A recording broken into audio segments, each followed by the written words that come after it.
Hello guys, welcome back to my beginner English class number 15. And ಇವತ್ತಿನ ಕ್ಲಾಸ್ನಲ್ಲಿ ನಾವು use ಮಾಡ್ತಾ ಇರೋ sentence structure is this. Be forms ಜೊತೆ ನಾವು ಆನ್ ಯೂಸ್ ಮಾಡ್ತಾ ಇದ್ದೀವಿ.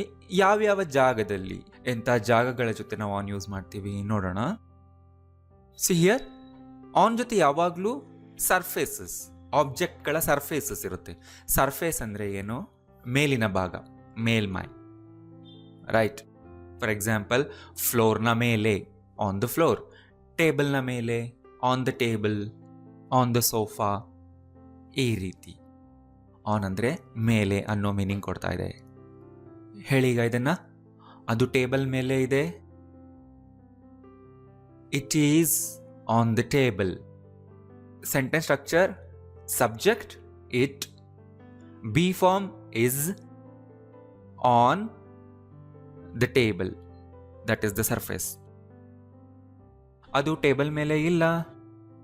It is not on the table. ಎಲ್ಲಿದೆ? Where is it?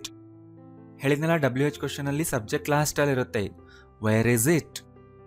ಟೇಬಲ್ ಮೇಲೆ ಇತ್ತು. It was on the table. Table ಮೇಲೆ ಇರಲಿಲ್ಲ. It was not on the table. ಎಲ್ಲಿತ್ತು? Where was it? ಟೇಬಲ್ ಮೇಲೆ ಇರುತ್ತೆ. It will be on the table. Table ಮೇಲೆ ಇರೋದಿಲ್ಲ. It will not be on the table. ಎಲ್ಲಿರುತ್ತೆ? Where will it be? Where will it be? Right? So ವಿಡಿಯೋನ pass ಮಾಡಿ ಒಂದ್ಸರಿ ಓದಿ ಚೆನ್ನಾಗಿ ಆ್ಯಂಡ್ ಕಾಪಿ ಮಾಡ್ಕೊಳ್ಳಿ ನೋಟ್ಸ್. ಸೊ ಆನ್ ಜೊತೆ ಈ ರೀತಿ surfaces: on the floor, on the sofa,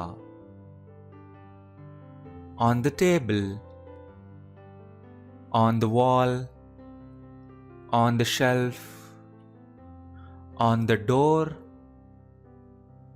on the terrace, on the ground, on the stage, on the balcony. ಇಲ್ಲಿ ಬ್ಯಾಲ್ಕನಿ ಎಲ್ಲಿ ಅಂತ ಹೇಳಿ. ಎಸ್, ಆನ್ ದ ಬ್ಯಾಲ್ಕನಿ ಅಂತೀವಿ, ನಾಟ್ ಇನ್. ರೈಟ್? ಸೊ ಈಗ ಇಷ್ಟು ಗೊತ್ತಾಯ್ತಲ್ವಾ? ಈಗ ನಾನು ಫಸ್ಟ್ ಈ ಹೋಮ್ವರ್ಕ್ ಕೊಡ್ತಾ ಇದ್ದೀನಿ. ಕ್ಲಾಸ್ ಇನ್ನೂ ಎಂಡ್ ಆಗಿಲ್ಲ, ಇನ್ನೂ ನಾನು ಕಂಟಿನ್ಯೂ ಮಾಡ್ತಾ ಇದ್ದೀನಿ. ಈಗ ನೀವು ವಿಡಿಯೋ ಪಾಸ್ ಮಾಡಿ ಈ ಹೋಮ್ವರ್ಕ್ನ ಮುಗಿಸಿ. 3 ಸೆಂಟೆನ್ಸ್ ಸೆಟ್ ಮಾಡಬೇಕು ಇನ್ ದ ಗಿವನ್ ಟೆನ್ಸ್. ಯಾವ ಟೆನ್ಸ್ ಕೇಳಿದಾರೋ ಅದರಲ್ಲೇ ಮಾಡಿ. ನೀವು ವರ್ಕ್ ಮಾಡಿ ಮುಗಿದ್ಮೇಲೆ ಚೆನ್ನಾಗಿ ಓದಿದ ಮೇಲೆ, ನಾನು ಹೇಳಿದ್ನಲ್ಲ ರೀಡಿಂಗ್ ತುಂಬ ಇಂಪಾರ್ಟೆಂಟ್, ರೀಡಿಂಗ್ ಮಾಡಿ ಆಮೇಲೆ ಈ ವಿಡಿಯೋ ಕಂಟಿನ್ಯೂ ಮಾಡಿ. ಇಲ್ಲಿ ನೋಡಿ, ಆನ್ ನಾವು ವೆಹಿಕಲ್ ಜೊತೆಗೂ ಯೂಸ್ ಮಾಡ್ತೀವಿ. ಯಾವಾಗ ಅಂದರೆ ನಾವು ಆ ವೆಹಿಕಲ್ನಲ್ಲಿ ಇದ್ದಾಗ, ಅದರಲ್ಲಿ ಇದ್ದೀನಿ ಅಂತ ಹೇಳೋದಕ್ಕೆ ನಾವು ಆನ್ ಯೂಸ್ ಮಾಡ್ತೀವಿ, ನಾಟ್ ಇನ್. ಇಲ್ಲಿ ನೋಡಿ, ನಾನು ಬಸ್ನಲ್ಲಿ ಇದ್ದೀನಿ ಅನ್ನೋದಕ್ಕೆ ನಾವು ಹೇಳ್ತೀವಿ I am on the bus ಅಂತ. ಇದೇ ಥರನೇ ಹೇಳಬೇಕು, not I am in the bus. In the bus ಅನ್ನಲ್ಲ. ಯಾಕೆಂದರೆ ಇದು ರೂಲ್ ಇದೆ, ನಾವು ವೆಹಿಕಲ್ಸ್ನಲ್ಲಿ ಇದ್ದೀವಿ ಅಂತ ಹೇಳೋದಕ್ಕೆ ಆನ್ ಯೂಸ್ ಮಾಡೋದು, ನಾಟ್ ಇನ್. ಸೊ ಇನ್ನು ಮುಂದೆ ನೀವು ಹೇಳಬೇಕಾದ್ರೆ ನಾನು ಬಸ್ಸಲ್ಲಿ ಇದ್ದೀನಿ ಅಂತ ಹೇಳಿ I am on the bus. Negative ಮಾಡಿ, I am not on the bus. Where am I? ನಾ ಬಸ್ನಲ್ಲಿದ್ದೆ ಆಗ.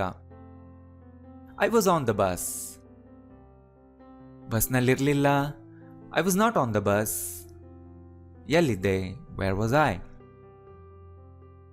I will be on the bus. ಆ ಟೈಮಲ್ಲಿ ನಾನು ಬಸ್ನಲ್ಲಿರ್ತೀನಿ ಆಗ. I will be on the bus. I will not be on the bus. Where will I B?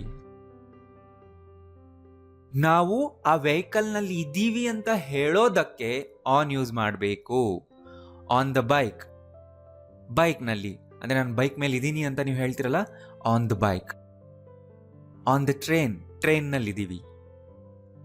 On the way, ದಾರಿಯಲ್ಲಿ, ಇಲ್ಲೂ ಕೂಡ ಆನ್ ಬರುತ್ತೆ. ಆನ್ ದ ರೋಡ್, ಇಲ್ಲೂ ಕೂಡ ಆನ್.